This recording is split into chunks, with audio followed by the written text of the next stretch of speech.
அன்பானவர்களே, இயேசுவி நாமத்தினாலே ஒவ்வொரு நாளும் இந்த வேத வசனத்தோடு உங்களை காண்பதில் மிகுந்த மகிழ்ச்சி அடைகிறேன்.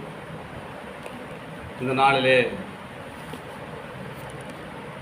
1 நாளாகவும் 29ஆம் அதிகாரம் 12ஆம் வசனம், ஐஸ்வர்யமும் கனமும் உம்மாலே வருகிறது.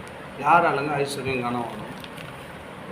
நம்ம நினைக்கலாம், நான் ஒரு பதவியில் இருக்கிறேன், எனக்கு கனமாக இருக்குது, என் குடும்பத்தில் எனக்கு கனம் கொடுப்பாங்க, மரியாதை கொடுப்பாங்க, நான் நல்லா கஷ்டப்படுறேன். அவர் அந்த படத்தை கூட சொல்லலைங்க. அவர் உலகத்தில் எவரோனா ஐஸ்வரனா இரு,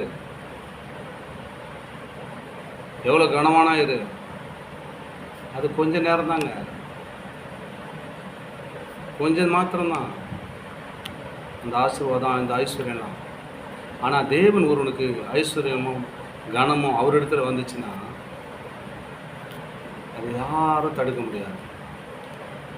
அவர் சொல்லுவாராம், எப்படி சொல்கிறாருன்னா, ஐஸ்வர்யமும் கனமும் ஐஸ்வர்யமும் ஒன்றுமே இல்லாத இருப்பான்.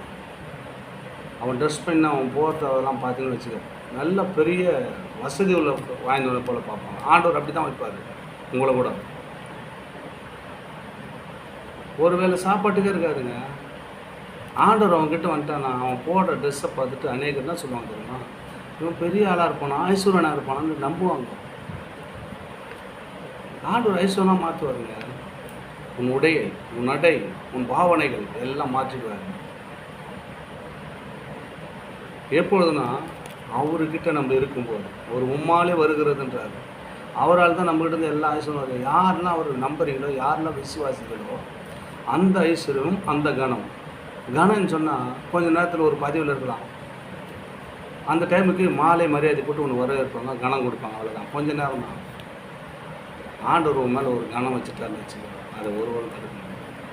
உம்மால் அவரால் வந்துச்சுன்னா அந்த கனம் உலகம் முழுக்க உன்னை ஒத்து போட்டுருவாங்க. அவர் கொடுக்குற கனம் நிலைத்து நிற்கும். இவன் கொடுக்குறது கொஞ்ச நேரம் தான், உடனே போயிடும். ஆனால் ஏசு நம்மக்கிட்ட ஐஸ்வர்யம் கொடுத்துட்டானா அது குறையவே குறையாது. கனத்தை கொடுத்துட்டானா அதை யாரும் தடுக்கவும் முடியாது. கனம் ஐஸ்வர்யம் உம்மால வருவது. அவரால் தாங்க நமக்கு வரணும்.